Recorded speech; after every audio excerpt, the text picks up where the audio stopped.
උදේ 9ට එන්න කියලා මට ලියුමක් දාලා තිබ්බා. මම ෆ්‍රයිඩේ උදේම ගියේ සිකුරාද මම කතා කරලා පොලිසියට ඇහුවා මම පොලිසියට එන්නද කියලා. ඒගොල්ලෝ කිව්වා දැනුවත් කරනවා කියලා. ඊට පස්සේ අද උදේ 10ට පොලිසියට ගියා. එතන ගිහිල්ලා පැමිණිල්ලක් ඒගොල්ලෝ දාපු පැමිණිල්ලට මගේ කට උතර ගත්තා. ඊට පස්සේ පොලිස්ට අරස් කරා. අරස් කරලා අද උසාවියට ඉදිරිපත් කරා. උසාවියෙන් මගේ වෙනුවට මගේ සහෝදරයා තමයි කියන්න ඕනේ මගේ නීතිඥවරු අද පෙනී හිටියා. මට අප දීලා තියෙනවා මිලියනුයි ශරීර අප දෙකක්වත් දීලා තියෙනවා. चला කියන්නේ දෙන්නේ. தமிழ் சொல்லுங்க. இன்றைக்கு வந்து காலமே 10 மணிக்கு நான் போலீஸ் ஸ்டேஷனுக்கு போயிருந்தேன். நான் வெள்ளிக்கிழமையே கால் பண்ணி சொன்னேன் நான் ஏதாவது இன்கொயரி நடக்குமெண்டா நான் வருவேன். ஸோ 10 மணிக்கு போய்க்கல ஸ்டேட்மெண்ட் எடுத்துகிட்டு அது பிறகு அரெஸ்ட் பண்ணினவே போலீஸு வந்து கோர்ட்ஸில் ப்ரொடியூஸ் பண்ணது. அதுக்கு பிறகு இந்த என்னோட நிற்கிற லோயர்ஸ் வந்து எனக்கு சப்போர்ட் பண்ணி இன்றைக்கு கதைச்சவை. அதுக்கு பிறகு 10 லட்சம் ரூபா சரி காசு பணையிலையும் 2 சரீர பணையிலையும் விடுவிச்சிருக்கு. அடுத்த தேதி வந்து 11ஆம் மாதம் 8ஆம் தேதி 28ஆம் தேதி.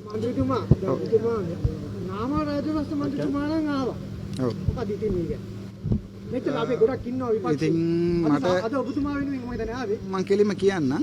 ඉතින් මම අප දවසේ ඉඳන් අද වෙනකන් මගේ මැතිය තියෙන්නේ මම ප්‍රභාකරන් දෙයියෝ කියලා කියන එකන්නේ. ඒ නිසා ඒමයි කියලා ඒ කියන්නේ මම මගේ වෙනුවට මැරිච්ච මිනිසුන්ට මම පෙනී හිටිනවා. හැබැයි මේ රටේ ජනතාව ලොකු වරදක් කරලා තියෙන්නේ තමුන්ගේ වෙනුවට ගිහිල්ලා මැරිච්ච රණවිරුවන්ට තමුන්ගේ වෙනුවට තමුන්ගේ නායකයව දැන් පාවල දීලා තියන්නේ. ඒක තමයි වෙලා තියෙන්නේ. දැන් මහින්ද රාජපක්ෂ අවිල්ලා මගේ නායක නැති වුණාට දෙමළ මිනිසුන්ගේ නායක නැති වුණාට මහින්ද රාජපක්ෂ අවිල්ලා සිංහල මිනිසුන්ගේ නායකයා. එතකොට සිංහල මිනිස්සු අදටවත් කරලා ඉවරයි එතුමාව පාවල දීලා.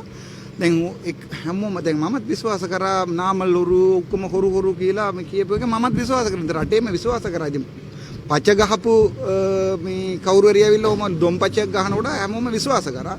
හැබැයි අන්තිමට බලනකොට පච ඔක්කොම එළියට එළිදර වෙනවා. හැබැයි මම විශ්වාස කරනවා අද මට අම්මා තාත්තා නැහැ. ඒ නිසා මම විශ්වාස කරනවා මගේ අම්මා තාත්තා වෙනුවට මෙතනින් ඇවිල්ලා ඉන්නේ මගේ සහෝදරියෝයි. ඊට පස්සේ මම නාමල්ට මට ඒ ගරුත්වය මම කොහොමද තියෙනවා.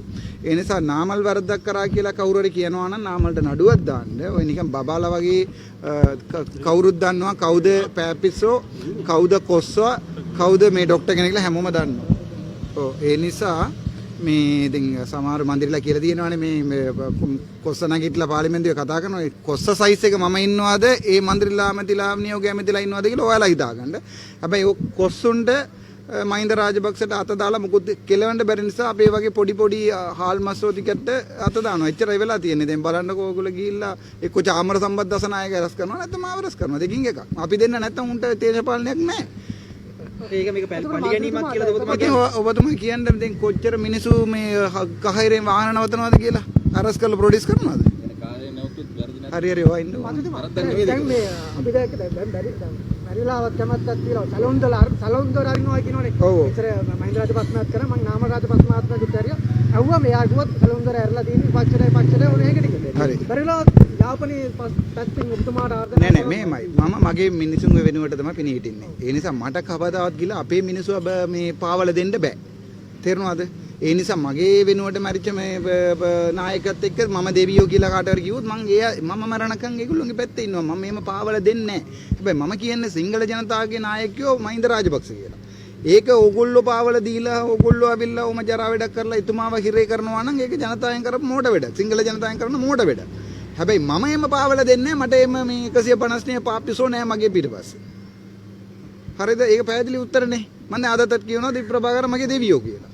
තමුන්නාසලා තමයි තමුන්නාසලාගේ වෙනුවට මැරිච්ච මිනිස්සුව රණවිරුව කියන්න බැරි වෙලා ඉන්නේ ඉතින්. මං කොච්චර බාරක් ඇහුවද ප්‍රභාකර නස්තවාදියා කියන්න කියලා එක්කෙනෙක් නැගිටලා කිව්වද? කිව්වොත් උත්තර ඡන්ද කඩනවා. ඒ නිසා මේ තුටු දෙක දේශපාලනය කරන්නේ නැතුව මේ වගේ අපේ වගේ පොඩි උන් ආරන් දාන්න නැතුව පුළුවන් නම් ඒක ලොකු ලොකෙන් අත තියලා බලන්න කියන්නකො නිකන් රනිල් වාරගෙන අවිල්ලා මොකද උනේ කියලා ඔයගොල්ලෝ දන්නවනේ ඉතින් ඒ නිසා මේගොල්ලෝ දන්නවා මේ ලෝකෙම මේ ඒගොල්ලෝට විරුද්ධ වෙනවා කියලා. ඒ නිසා එක එක රටවල ওই LGBTQ වැඩ කරන්නේ නැතුව පොඩ්ඩක් කරුණා කරලා කල්පනාවෙන් වැඩ කරන්න කියලා ආණ්ඩුව මේ ඉල්ලා සිටිනවා. හරි LGBT ගැන ඔබතුමා කතා කරා මොකක්ද ඒ ගැන ඔබතුමාට කියන්නේ? ඒ ඉතින් ඒක ලෙස්බියන් ගේ ඉතින් අපේ ආණ්ඩුව ඇතුළෙම ඉන්නවානේ ඉතින් මම නමත් එක කියන්න ඕනද? ලෙස්බියන් ගේ ඊට පස්සේ ආවිල්ලා බයිසෙක්සුවල් ඉතින් ඔබතුමාලා කියන්න ඉතින් ඔබතුමාලාට කට තියෙනවනේ කියන්න කවුද ලෙස්බියන් කියලා. කවුද ලෙස්බියන්ට ඇමරිකා ගිහිල්ලා සපෝට් එකක් දීලා අද වෙනකන් මේ ලෙස්බියන් බිස්නස් එක ප්‍රොමෝට් කරන්න කියලා ඔබතුමාලා කියන්න. නැත්නම් රට ජනතාවට අහන්න. අපි නම් පිස්සෝ කියලා කියන්න කමන්නේ හැබැයි අපි ගේ නෙවෙයි. අපි ලෙස්බියන් නෙවෙයි. තේරුණාද? අපිට සමලිංගිකය බලලා ආදරේ හිතන්නේ නැහැ.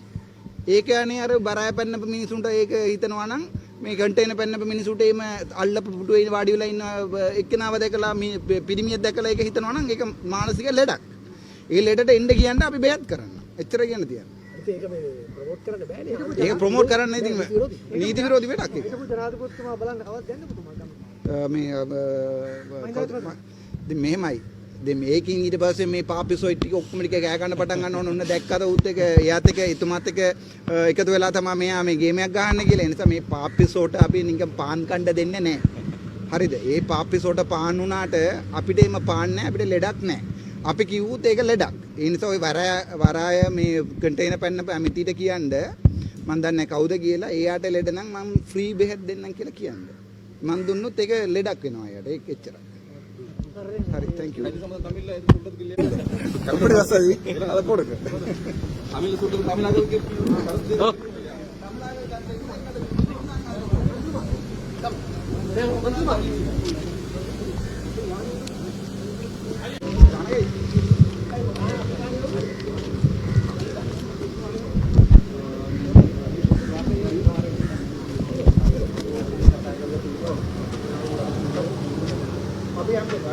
අපි රස්තවාදී පැත්තට ගියාට අපි ප්‍රභාකරන් දෙවියන් වේදිකේට ගියාට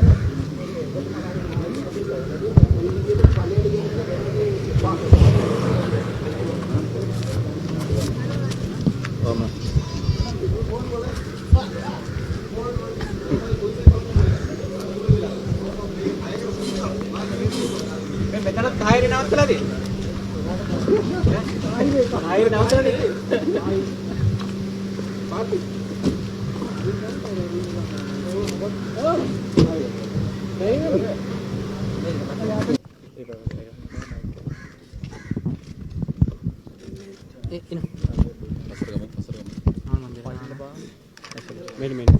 මේක